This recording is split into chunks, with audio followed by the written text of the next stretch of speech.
But I mean, the global order is not the same thing as the international system. They are two different things. The system exists. The order is what tries to make the system work in ways that will hold the world together and ensure that there is peace and harmony, and ensure that the countries of the world can trade together, can coexist, and where differences exist, there are systems in place to manage those differences. So the order, there could be an economic order, there are legal order, there is human rights order, there's all the educational order and all that, that ensure the governance of the global system is effective, and that where there are challenges, it can be addressed, and we all play by some rules. So if you like, it's like establishing how we enforce law and order in national countries. We want to also have a certain order in the international system that regulates how we conduct international relations, international politics, international trade, international economics, and all that. But the international system is the space we all occupy. The states occupy in the international arena, as the space in which we all interact, and the complex set of relationships that exist within that space, and how we manage those relationships. So it's not just a question of semantics. There are intellectual, technical, and professional differences between those two terminologies, and I think that we can have conversation about that going forward, but I will say they are not the same things. The order is important for us to have peace and security, and for things to happen in ways that do not dislocate the system in ways that can affect our collective security.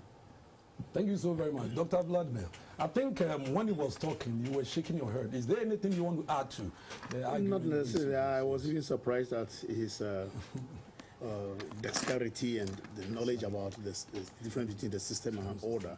He put it very well, and I think our viewers will be very much educated. But system, let's take your body as a system. A body is something which is a whole, and it has parts. Each part working to sustain the system, and that's what he put it. So if any part of your body doesn't work properly, you see, you become sick. And if many parts of your body become sick, you may die. Absolutely. And so that's what exactly he alluded to. So we have a system, but there must be some order in the system to sustain the system. That's right. And that is what we are. The whole is where we are all, the actors on the international stage. That's right. We have the actors, being the first and foremost being states, and then we have non-state actors. That's right. So the states, the way they behave within the system, and the non-state actors, the way they also behave, affect the system, its coherence and whatever it is. So that's the difference between the system and the global order. I think that is quite precise, but let me push a little bit. Okay. That is, we see a lot of problems with regard to instability in the world. That seems to kind of, shake the system. Actors in the international scene always do not play by the rules. You mentioned rules. So, in effect, one is likely to think and say that then what is the future of the global system then? Frankly speaking, the global system, or whatever, call it, if we can even, for the sake of conversation, use them interchangeably. Yeah, all right. The global order, the global system is hiccuping very badly. It's serious hiccups in the system, which we need to address. But let me take our viewers back to how systems are built. We have people who are specialists in global systemic order. That's right. As that's what they call it. But normally a system is built only after some hiccups or some jolts. Okay. The current system we have began somewhere in 1648 when we have the Westphalian system. Yes, that's right. The Treaty of Westphalia, and this treaty was signed only after 30 years of war. That's right. Where the world was getting almost to an end, so to speak. Okay. And then the world decided that they should come together and create a system to sustain peace and security. Fine. So the Westphalian system brought about the state system that we have today. Absolutely. Sovereignty and that kind of thing too, with the belief that that will ensure some kind of security and peace. But that couldn't sustain itself because World War I came. And after World War I, the state system was seriously undermined because of the war. And because of that, again, there was a system put in place by world leaders. Okay. And that leader was the League of Nations. That was the first time we started trying to look at the structuralist approach to systems. Right. Sure. We create a structure with supranational organs trying to give us a global system of governance. That also didn't work until that hiccuped very badly until 1945. So 40 to 45, 39, 45 war was another tipping point, which created a new global order or a new global system. A new architecture was put in place with 4 main pillars. That's the United Nations Organization for Peace and Security, IMF for coordinating and managing world finances, then the World Bank for the reconstruction of Europe and helping developing countries to come up. So and then the ITO was to be formed, International Trade Organization. They couldn't form it, they put in GATT. And for 47 years, we debated until we put the WTO there. So these are the 4 main pillars sustaining the current superstructure of the current system. But again, we could see that parts of the system, that is the actors within the system, are not acting properly. So the system is hiccuping, and hiccuping very badly, because the superstructure includes the bad actors, the bad states. Look at what is happening in Israel. Sure. I mean, it beats anybody's mind of imagination how such a thing could happen. And if you see the wars in Afghanistan, Iraq, Syria, and that sort of, then you can see that some of the big players are just showing, what do you call it, bad character, flexing their muscles. And that's right. And in a system like that, you can't do that. You can't do that because the system was supposed to have supranationality. That's right. So that we all obey some systemic order. And with that, there is peace and security. So now, who can stop Russia? Nobody can stop Russia. Whoever stopped America from going to Syria or Iraq or that? Nobody. And it's happening and happening. North Korea is building up arms, and several other countries are building up. Who is going to stop? So it means the system is now under some pressure. That's right. And if you don't take it, it will collapse. So the future is bleak for this kind of order, because the 4 pillars I'm talking about are completely impotent. Why? Because it doesn't have to be an America to have put sanctions on Russia or China. It should have been the WTO, for example, if we really obey the system. All right? And then if there is anything, war situations and that sort of thing, the UN should take the lead in bringing about peace and security. But people take it upon themselves to say that I'm going to fight. America went to Iraq when the UN said, no, don't. They went to Afghanistan. Anywhere they wanted to go, they would go. And Russia also has gone to Ukraine. So what is happening to the system? So the issue then, what I'm hearing you say is that then the P5 seem not to play by the rules. That's it. And so, Dr. Adzahlie-Mensah, I'm coming back to you to kind of look at the P5. Why are they not playing by the rules? So now what is happening is that if you are not a member of the P5 and you are just I'm just pushing it direct on you about the United Nations. So what is its role at all? Because it is the only one that we have now. We don't have any since 45. It is the only institution we have. So what is its role in order to ensure that there's a stability in the global system? I think the point is being made. Everybody should be worried about the future of the UN. What is its potency at this stage? What is its relevance at this stage? The United Nations Secretary General appears helpless when he went to Russia and then to Ukraine. As Prof said, how do you have a system in which Russia has declared a special operation as of countries collected into what is called NATO. They will supply arms. So you see that the idea of promoting peace is being replaced with the idea of promoting conflict. So, and this is not something that is new.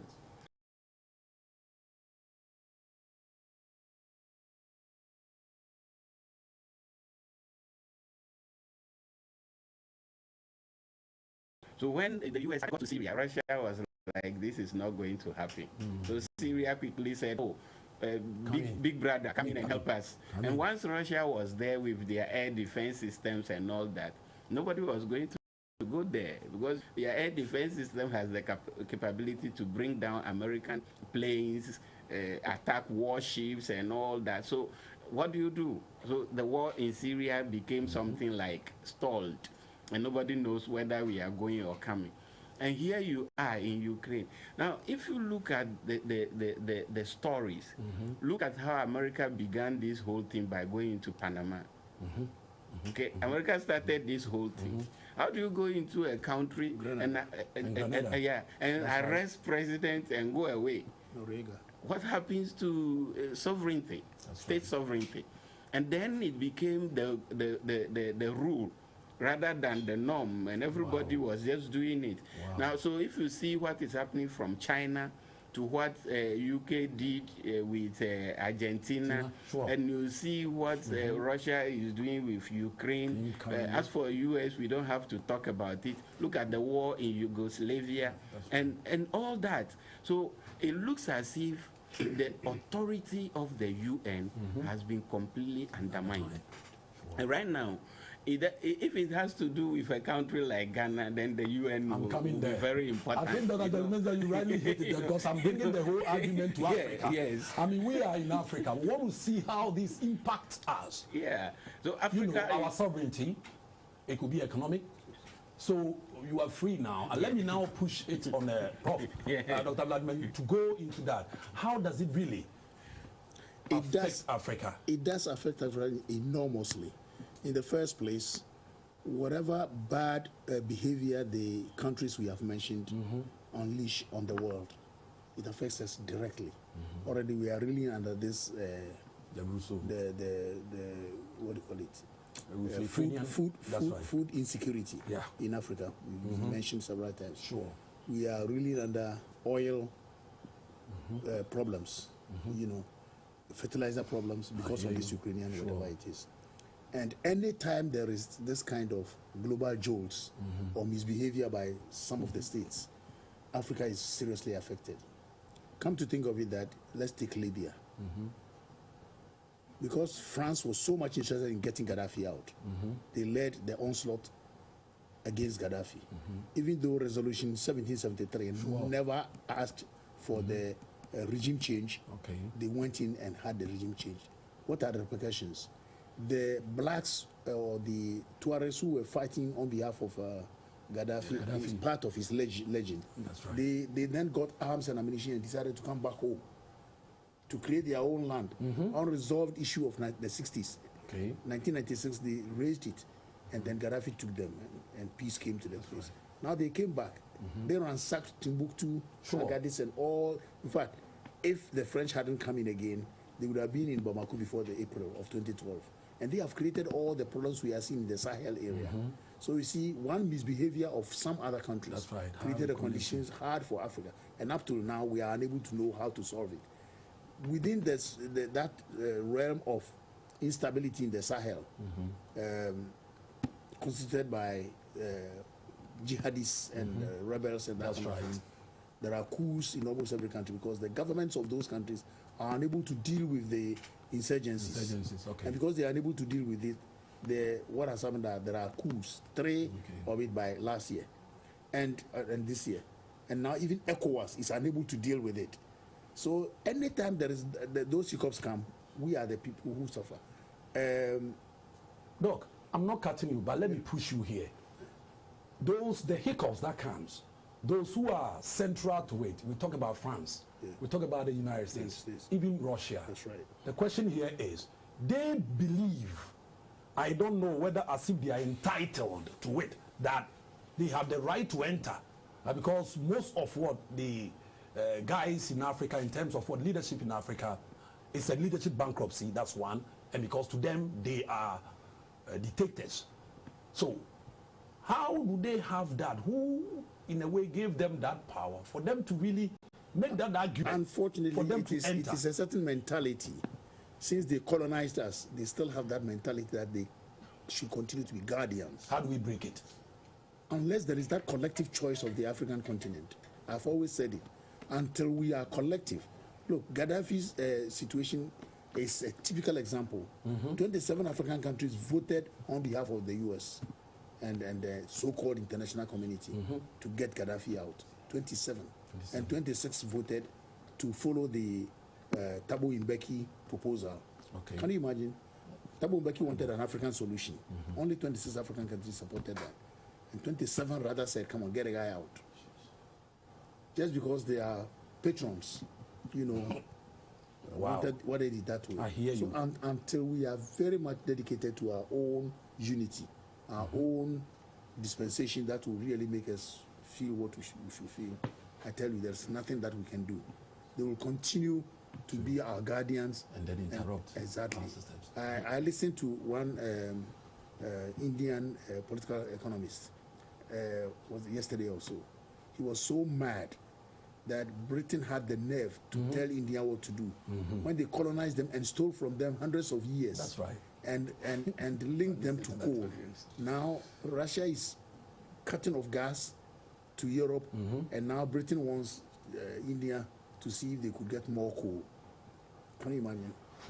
And he said, when I hear Boris Johnson talk, he still has the mentality as if we are his boys. That's right. Whom they are. So these are some of the things. So such programs we are running in Ghana are very good for our viewers to be able to understand the international system and be able to understand what governments are doing to at least insulate us from some of the. That's right. Exactly. So this is very important. Very, very important. It's very unfortunate. Look, as I was saying, at times, was it about some 3-4 years ago, Gazprom, one of the biggest gas companies in the world, came to Ghana, signed agreements with the Ghana government, and wanted to supply gas to the Ghana government at ignominiously cheap price, stubbornly cheap price. Then later on, America put embargo on Gazprom. So Ghana government could not benefit from this. And we are a sovereign country that will do our own thing, and that will benefit our people. Sure. But the one who has put the sanction does not care what happens to Ghana. Because if we had gotten that gas, industry will benefit from it. We ordinarily will also benefit from it. But right now, we have to go back to higher prices of gas and oil, etc. That's not the only thing. I think the Ghana government also wanted to buy some helicopters, the ones military use for peacekeeping. It has helped us. I think the first time we bought about 5 of them. These are the ones we have been using up till this time. They are old, but they have been very, very impressive. As soon as the government signed the agreement with the Russians, America put embargo also on the company that produces those machines. Wow. So we couldn't buy them. Now, I think you read from the press that we are going to buy these ones from the Czech Republic. Higher price, not as sophisticated and robust as the Russian one. So we are under the their apron strings. It's like wooden socket. It's unfortunate, very, very unfortunate. That's the international system. Dr. Adzahlie-Mensah, so in this case, I'm still coming back to you. I want to understand more, and maybe we feed our viewers as to how do we really break their strongholds? Because if the thing keeps on repeating itself, we're not getting out. And it has always been the problem that we're facing. Particularly, I think I want you to really zero in on Ghana because we are here. And we want to see how the global system, we can break away from it. We won't break away from the global system, but then these strongholds, we should be part of it. We're part of it, but we want to be able to live and live effectively. Two preliminary points. First, the problem is not only the P5. Okay. There are proxies of the P5 who are also strong, because Israel is not among the P5, but they could do anything. Absolutely. If you are nuclear armed, like North Korea, then you can call the bluff of anybody. Sure. So those things exist. And if you're an ally of one of them, right now it will be very difficult for America to say, I want to attack Iran. Because they've been able to build their system in such a way that America can easily defeat them. The American allies such as Saudi Arabia and the rest will take huge knock, which nobody is prepared to go for. That's one. The second one is you ask, how do they come to have this sense of entitlement? Because they think that they were the people who emerged the victors in the Second World War. And they are the guardians of the international system and the order. They are the police. And so they could do anything. It's just like in our national contest, police can arrest you, and the arrest may be improper, but the processes you will use are such that before anybody hears you, the harm will have been caused already. So that kind of thing. But if you ask, how do we break free of this? That's right. Prof has made excellent contributions in that area. The thing is a certain mentality, African mentality. Look at Europe. How big is Europe? What is in Europe? That's right. They don't have food. They don't have anything. But somehow, the African thinks that if today we don't have Europe, Africa will collapse. I've always developed the hypothesis. Let anybody say that in Europe, say that we are not going to import anything from Africa again, we are not going to interact with Africa, and let them try the same thing with India, with China, just these countries. Okay. For 2 months, and let's see what will happen in Europe. It will come tumbling down. You know, but somehow, we have been conscientized to think that if Europe abandons us for 1 week, we will collapse. We cannot do anything for ourselves. We cannot build any system without the so-called Western nations. We are so dependent. So that dependency mentality has made us such that we are unable to think about ways out of the system. And I bet you, there are 2 threats. One is that if a leader in one of these African countries, Prof gave the example of Gaddafi, what he was trying to do for African unity, Europe then came for him, and Africa gave up on him. That's right. You know, Gaddafi would have driven a change. Look at Libya oil in various African countries. Look at the investment Gaddafi made in the African Development Bank. And even in Europe. Everywhere. You know, look at how people were living in luxury in Libya. Today he's out. See what is happening. So if an African leader decides to take a stand, the colleagues will not support. It's been time-tested throughout our history. The colleagues will not support. We are so divided, we are never united. Look at how long it took OAU to transform into an African Union. That's right. And see how Europe quickly formed European Union. And basically are operating as if Europe is one country. Why can't Africa do something and that is exactly similar? What we need. That's right. You get it? I heard that's the issue. When you were talking, you talk about trade. I read, you know, about the African Development Group work which they did a study in 2017, which emphasized the point that Africa trade with Europe 70%. We trade with the Far East, talking about the Asian tigers and, you know, Far East. We trade 50%. Amongst ourselves in Africa, 14%. We don't. So, in this case, Prof, how do you see, how do we, if we say want to break the strongholds of those who causes this jolt in the international system so that Africa can actually live up to its what potential? What do we do here? The leadership deficit is the biggest problem. We have gotten several programs. As I speak right now, the AFCFTA that we have here was as a result of Africans meeting and talking about 2 things. 1, silencing the guns. Okay. Because you can't build an integrated unit without silencing the guns. That's one. And 2, boosting inter-African trade. Integration is trade induced. To put Africa together as one like Europe, you need the intensity of trade is the platform for integration. So, like you were saying, we trade among ourselves only 14%. And trade with the rest of the world, 86%. What is this? Come on. I mean, since trade is not that intensive in Africa, getting a common currency and building a united Africa through economic, on the economic line will be very difficult. Wow. The political line is even worse, you know.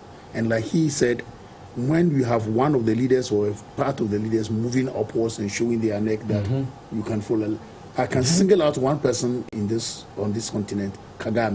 Yeah. Go to Rwanda and see the progress of the country. See the progress. And the man is called a dictator, and Africa is quiet. The other time it was Joy News, and then we were discussing this, and I told them, I, Antwi-Danso, will prefer a dictator who knows where he's taking me. That's right. And that I believe in him and I'm following him, than the so-called Democrat, who is Lai man. Doesn't even know where we are. So here we are, the world is telling us Kagame is a dictator, he's a despot. And yet some other African countries, they check and they are Democrats, and their countries are actually imploding. So in the direct listen to your question, I'm saying we can only do away with this if we intensify trade among ourselves. That's right. That's number one. If we speed up the process of integration. Okay. When we speed up the process of integration, the Abuja Treaty of 1991 gave us the light that in 34 years, that's by 2025, we should be united.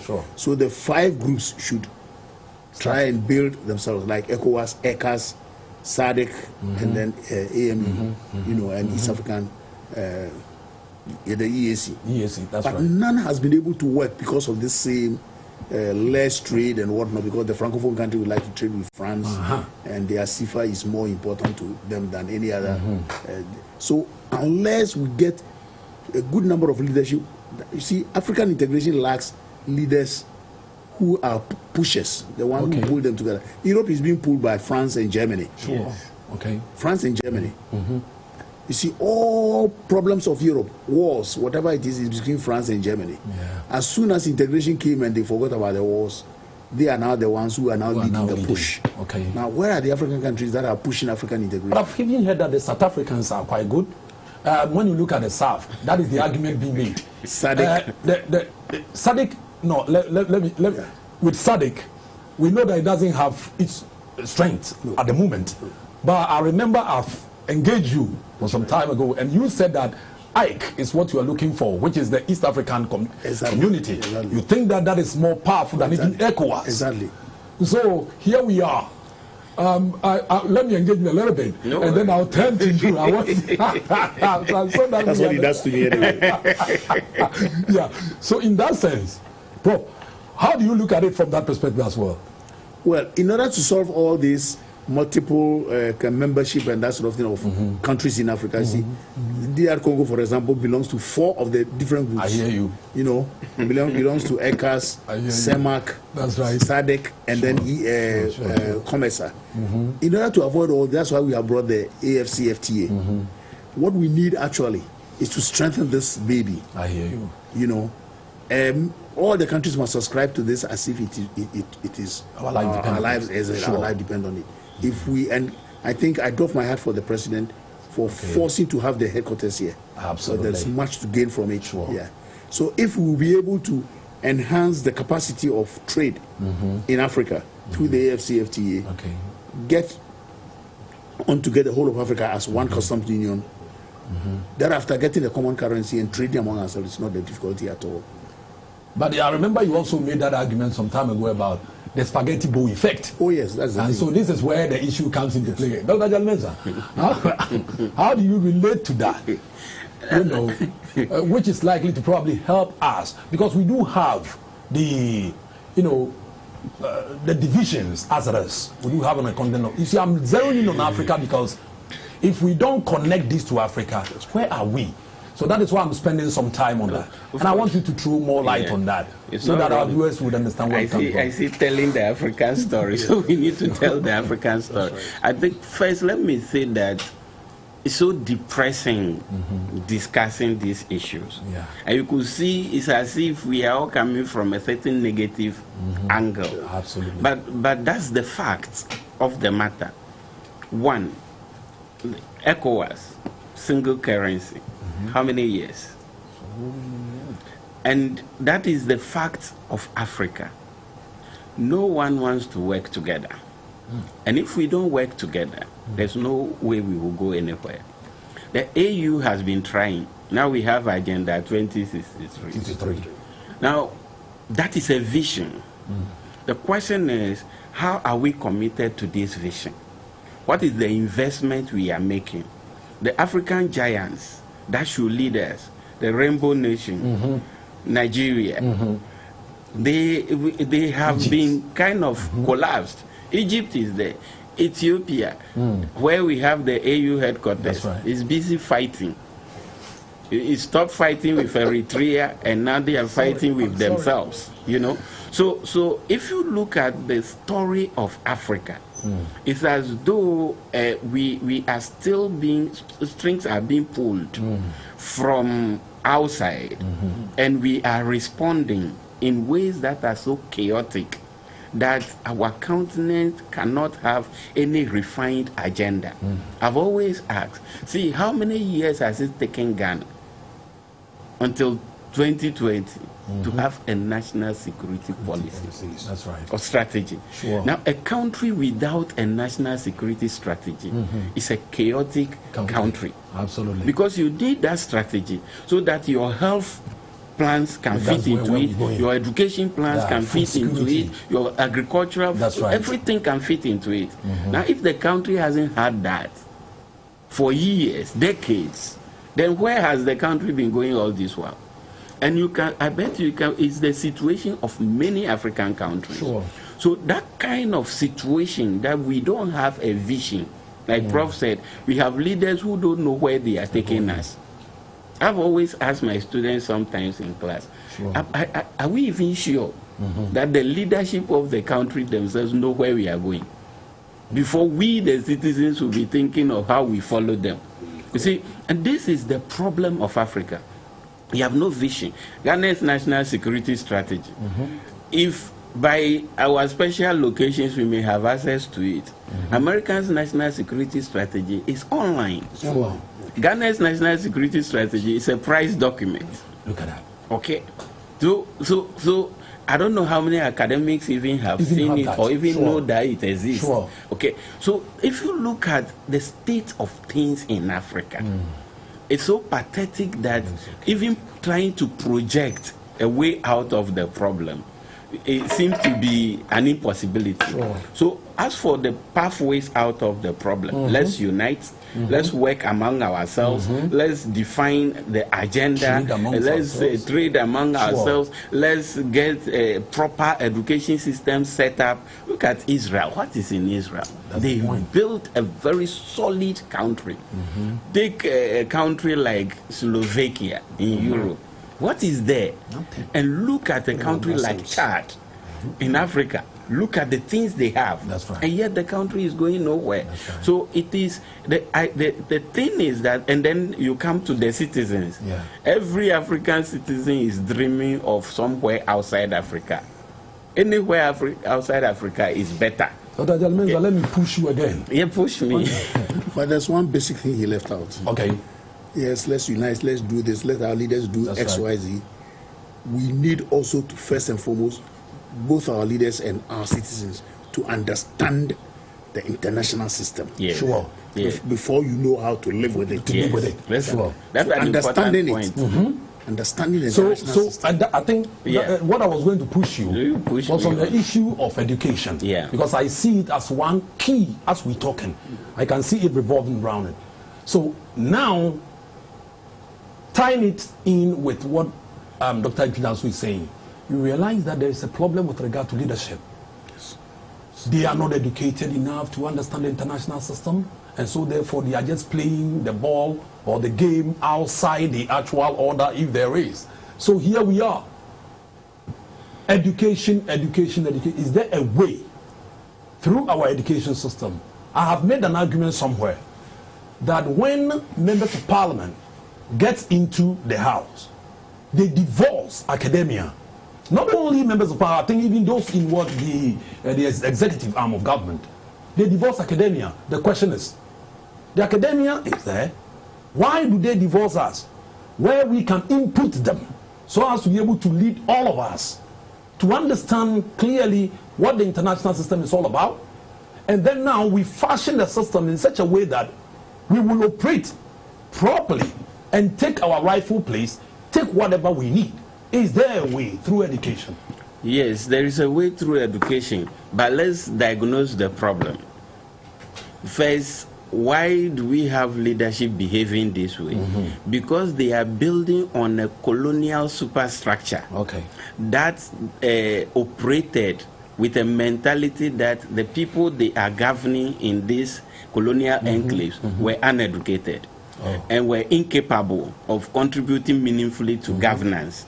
And therefore, when they meet him in the House of Representatives, that's right. I mean, these poor illiterate Africans, what do they have to share? And then in the executive arm, in the courts, what do these poor illiterate Africans have to share? And so with the departure of the colonialists, the elite inherited that system and found it useful for themselves to keep on undermining the population. So that is a kind of culture they have, colonial culture they have inherited. So that's the beginning.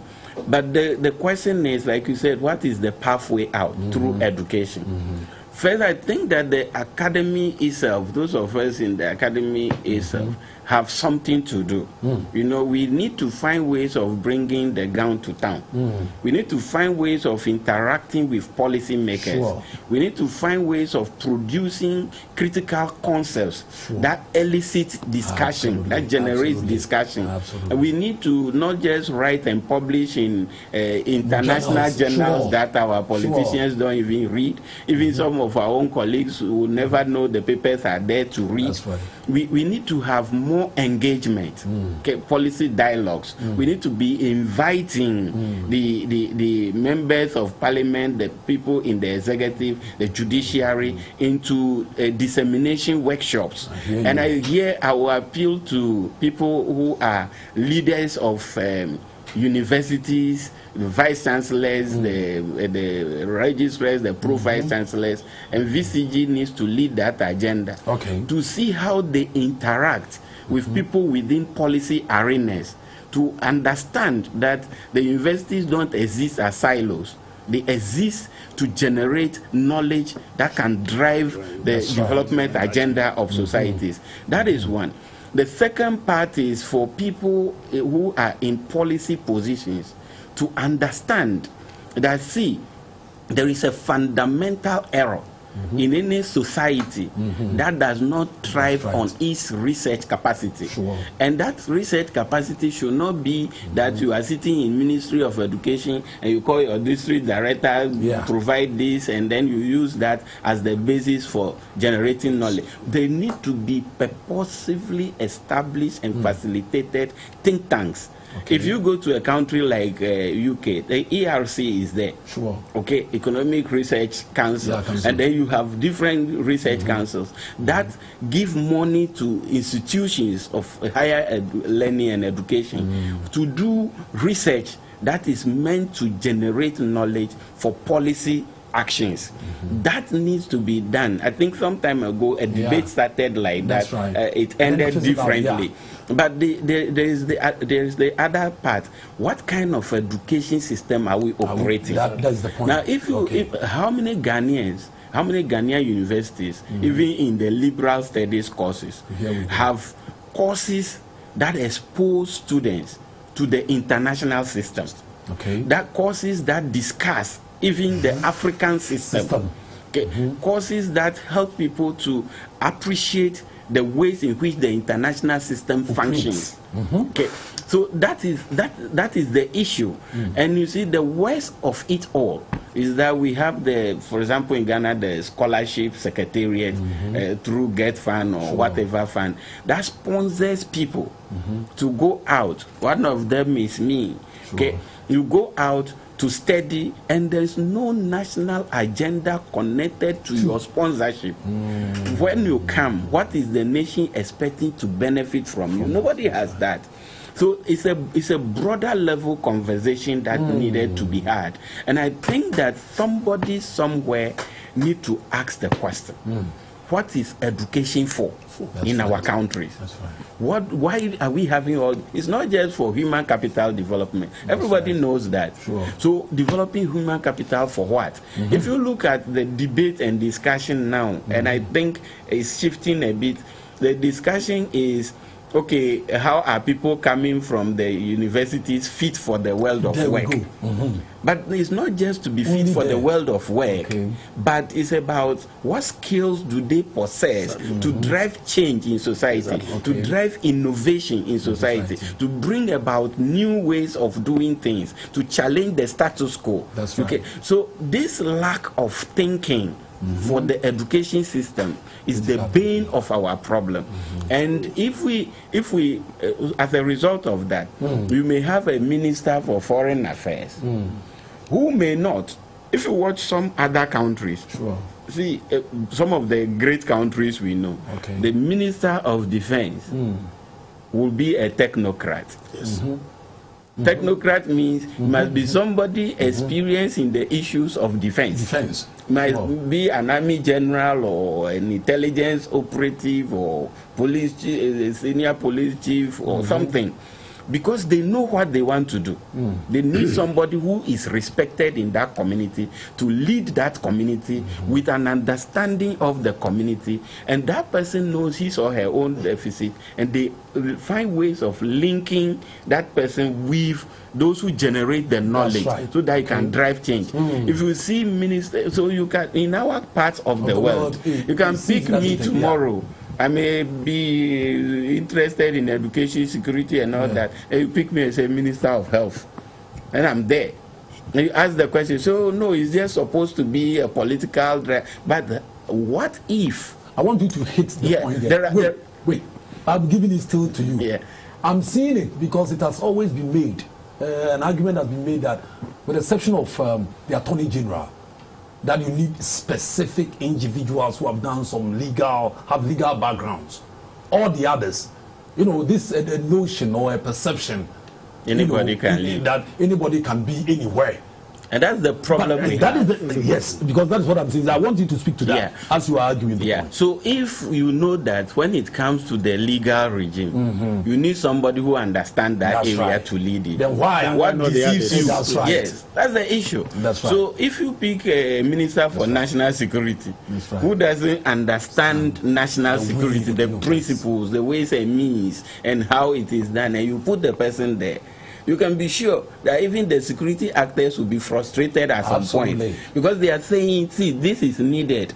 And he could also easily be misled, because then the person is saying, let's do it this way. You are not able to read between the lines and say, there is an agenda. Because you don't know. Because you don't know. So it is important that we understand that this is a nation that must have an agenda, and that agenda has to be a coordinated agenda with different facets of the society contributing to it. But on the question of education, education is at the heart of every development effort.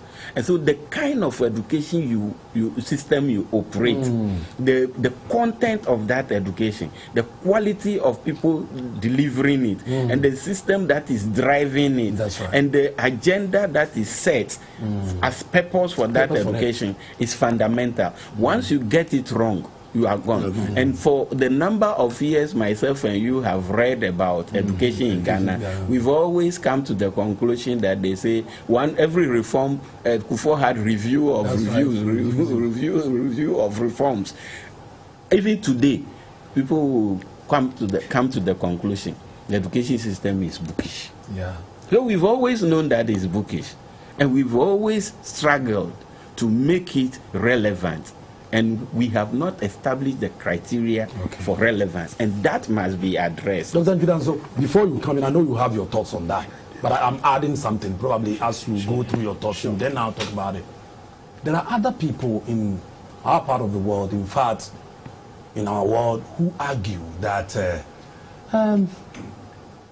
you can also have the intellectuals. I would pick the position as maybe Minister for National Security, and then would get probably people as technocrats around him.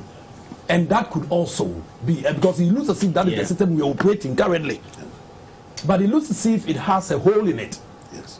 And so here, how do you address that?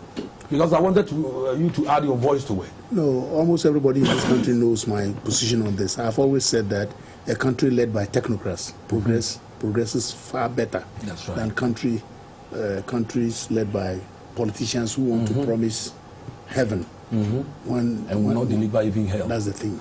That's the thing. So my take on this is simple: get the technocrats who know where they are taking their portfolios. Sure. And he would know who technocrats he needs to work with, rather than getting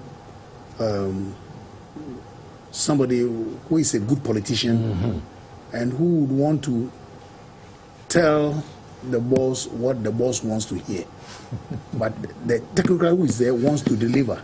Really wants to deliver. He knows he's just studied the Ghanaian educational system or the Ghanaian power system, and he believes that this is what the country needs in order to generate what amount of power and whatnot, power distribution problem. He understands the problems from within. So that's my take on that. I've always been on that side. The last time I lectured, I was talking about the NDPC, for example, the National Development Planning Commission. That's right. I can't understand why there should be any politician there at all, why it should be politicized. For me, it is one of the biggest organizations that we need to have, which should serve the country and serve the country better. That it must be made of only of technocrats. So they plan the country. They know that Ghana is, say, in deficit of, say, 2 million potable water, 2 million distinct persons don't have potable water. Housing deficit is, say, 3 million. Education, this is the problem there. Agric, this is the problem. They have it. They have the facts because they have researchers who are working for the NDPC. They put this thing together, and they said, for planning sake, Ghana should be able to liquidate X of amount of this by this number of years. Should be able to liquidate housing deficit by this number of years, on and on and on. So the political parties rather would go there and look at what the plan is before they write their manifestos. You know, that is national planning. But if our politicians don't render themselves to this, and they believe that just put anybody there, because look at the beautiful work they did in the past for the 40-year plan. Look, Dubai and others, they've been doing this 40-year, 50-year, whatever plan. And look at what they have now. That's right. If you don't have any plan and you say it's not binding on any political, then why are we there? Why are we? So these are some of the things. So I am always for the technocrats. Thank you for that. Let me turn it a little bit, because we're talking about the future of the global system. I'm bringing Iran into this case. Why did Obama say, I will not allow Iran to have a nuclear power or bomb, because it will serve as a game changer? To the extent that the Iranians, who we all know are not Arabs but are Persians, generally, in their political system,